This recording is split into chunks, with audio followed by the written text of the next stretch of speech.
1999, 2000. Enfin, j'ai mes 2000 grains de riz. Vous faites pas comme ça, vous? Vous comptez pas les grains de riz quand vous préparez du riz? Vous avez bien raison, parce qu'un grain de riz, c'est quand même pas très lourd, 0,05 grammes. Pour les atomes, c'est pareil. On ne les compte pas les uns derrière les autres. Un atome, c'est 10 puissance moins 22 grammes. C'est vraiment pas beaucoup.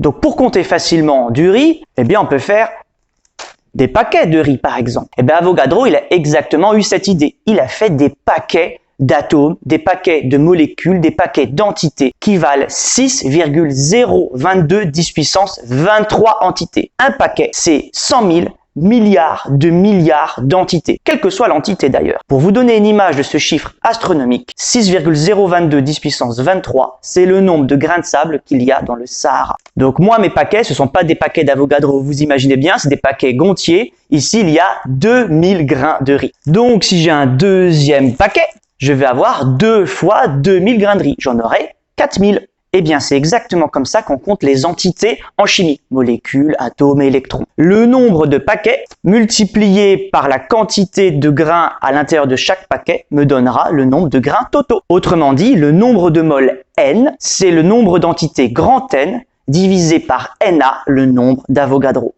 Alors, il n'y a pas que le riz dans la vie. Il y a aussi les lentilles. Et les lentilles, c'est un petit peu plus lourd. Une lentille, ça pèse 0,10 grammes.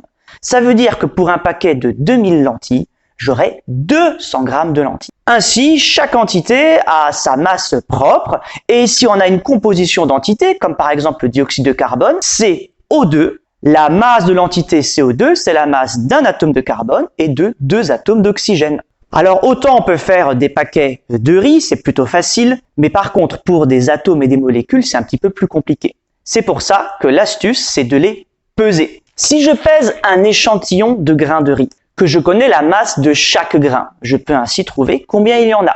Alors on va faire le calcul à l'envers. Si je connais la masse d'un grain de riz, que je le multiplie par le nombre de grains de riz, je vais trouver la masse totale, la masse de l'échantillon. Donc, la masse de l'échantillon divisée par chaque grain de riz me donnera le nombre total de grains de riz.